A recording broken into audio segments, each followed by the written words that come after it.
Hello दोस्तों, आज के इस वीडियो में हम बात करने वाले हैं टाटा के small cap mutual fund versus HDFC के स्मॉल कैप म्यूचुअल फंड।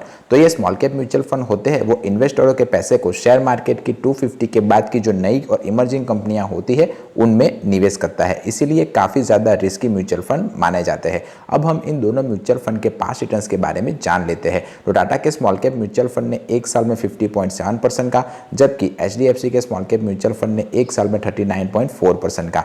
3 साल में टाटा के स्मॉल कैप म्यूचुअल फंड ने 31.6% का, जबकि एचडीएफसी के स्मॉल कैप म्यूचुअल फंड ने 29.8% का।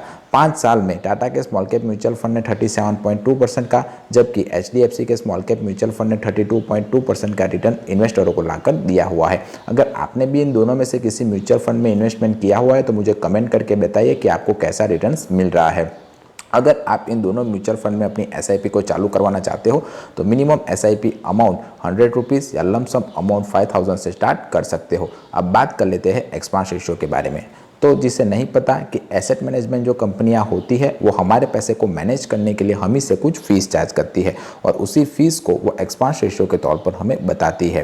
तो टाटा के स्मॉल कैप म्यूचुअल फंड का एक्सपांस रेशियो 0.30% है, जबकि एचडीएफसी के स्मॉल कैप म्यूचुअल फंड का एक्सपांस रेशियो 0.66% है। अब बात कर लेते हैं एनएवी के बारे में। एनएवी यानी कि नेट एसेट वैल्यू, जिसकी वैल्यू हर दिन चेंज होती रहती है।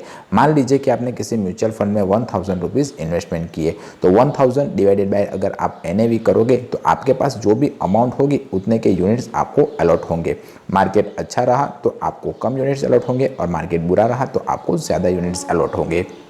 तो इसीलिए मैं हर बार कहता रहता हूँ, जब कभी भी किसी भी म्यूचुअल फंड में आप इन्वेस्टमेंट करें तो लॉन्ग टर्म के लिए कीजिए। लॉन्ग टर्म से मेरा मतलब है 5 साल 10 साल या उससे ज़्यादा के लिए, तभी कंपाउंडिंग इंटरेस्ट का इफेक्ट आपको अपने निवेश किए मनी पर देखने को मिलेगा।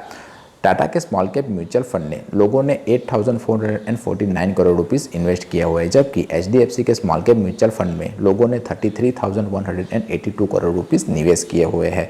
टाटा का स्मॉल कैप म्यूचुअल फंड 12 नवंबर 2018 से कार्यरत है, जबकि एचडीएफसी का स्मॉल कैप म्यूचुअल फंड 1 जनवरी 2013 से कार्यरत है। अगर आपने एक साल के भीतर अपने निवेश के पैसे को निकाल लिया तो आपको 1% का एग्जिट लोड चार्ज देना पड़ेगा। अब हम देख लेते हैं कि इन दोनों म्यूचुअल फंड ने किन किन कंपनियों में इन्वेस्टरों के पैसे को निवेश किया हुआ है। तो टाटा के स्मॉल कैप म्यूचुअल फंड ने BASF India limited, Kirloskar pneumatic company limited, Quess corporation limited, एटलांटा बैक्सेक India limited, IDFC first limited, Gujarat Pipavav port limited, Radico Khaitan limited, Time Technoplast limited, KSB limited, CE info system limited जैसी कंपनियों में इन्वेस्टरों के पैसे को निवेश किया हुआ है। जबकि HDFC के स्मॉल कैप म्यूचुअल फंड ने PNC Infratech limited, Eris life science limited, Bajaj electrical limited, SKF India limited, Aster DM healthcare limited, the great eastern shipping company limited, Sonata software limited, clerk service limited, bank of Baroda limited, first source solution limited जैसी कंपनियों में इन्वेस्टरों के पैसे को निवेश किया हुआ है। चंद्र प्रकाश पड़िया टाटा के स्मॉल कैप म्यूचुअल फंड को मैनेज कर रहे हैं, जबकि चिराग सेतलवाड़ HDFC के स्मॉल कैप म्यूचुअल फंड को मैनेज कर रहे हैं।